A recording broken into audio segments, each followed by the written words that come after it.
It is time. On Tuesday, we always look forward to NunSense here on Morning Offering. And today we welcome back Sister Christina Marie Neuman from Grand Forks, North Dakota. She's at St. Anne's Guest Home there. I don't know if you're there right this minute, but we appreciate you coming on. How are you, sister?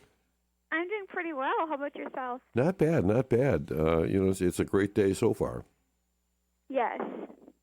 Yeah, and it's wonderful. We just celebrated the Feast of the Sacred Heart, and we're still in the month of June, so it's still a great time to honor the Sacred Heart of Jesus. So I just wanted to focus this morning on the Litany of the Sacred Heart because it's such a beautiful prayer, and I don't know how many people are aware of its rich history and meaning. So, yeah. Yeah, a lot of people know the novena, but not necessarily the litany, right?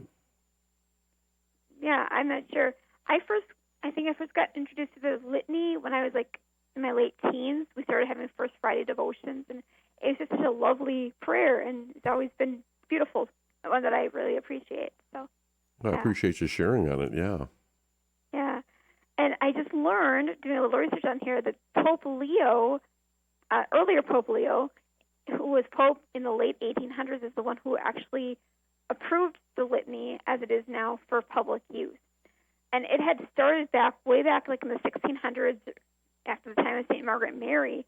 A certain Father Crozet had composed a litany with some titles, but not the full list we have today.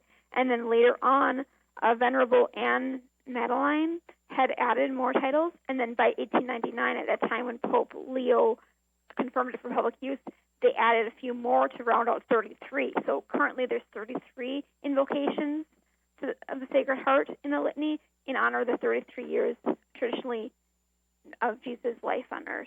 Interesting. So, yeah. And if you go into those titles, so many of them are just really beautiful and have scriptural roots, like Heart of Jesus, one with the eternal word, or Heart of Jesus, Holy Temple of God. So many of them are just very beautiful and wonderful to take to prayer, even just for meditative prayer as well as the public recitation of the litany. So, and this can be prayed anytime, or is there a specific time that people should be praying it? It's commonly prayed on First Fridays or on the Feast of the Sacred Heart, but like I said, we're in the month of the Sacred Heart still, so it's appropriate. And there is a partial indulgence attached to the litany as well, so that's always nice. So we have some conditions that we have to meet for that partial indulgence, right?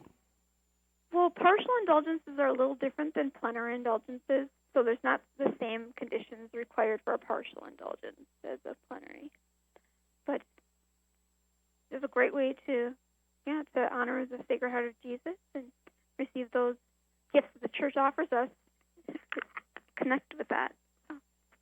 Absolutely, and I love the litany. It really kind of brings us in deeper when it talks about the Heart of Jesus, infinite in majesty, holy temple of God, tabernacle of the Most High.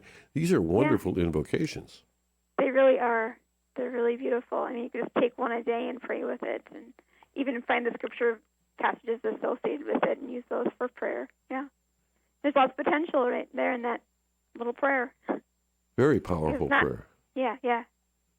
And, of course, this being the month of the Sacred Heart, and I love that image of the Sacred Heart of Jesus with the heart on the outside, as if Jesus is extending his heart to all of us, right? That's a nice way of thinking about it. I never thought of it that way, yeah. And that burning heart, he's burning for love for us. Some people are a little intimidated by the image, but I kind of take comfort in it. Mm-hmm. I actually have both the image and the statue. My grandma died a few years ago, and I was able to get her small statues of the Sacred Heart and Immaculate Heart, and also pictures. So I have in my bedroom the pictures, and we have in our parlor at our convent the statues that are about a foot tall or so. So it's a lovely reminder to pray for her while also honoring the Sacred Heart and Immaculate Heart of Mary. So that is wonderful. Yeah. Thank you so much for sharing the litany with us. Thank you. And people can find that. It's pretty easy to find, right? The litany? Oh, yeah. Just Google Litany of the Sacred Heart, and you'll find it, I'm sure. So terrific. Always a joy. Thank you, Sister Christina Marie. Thank you.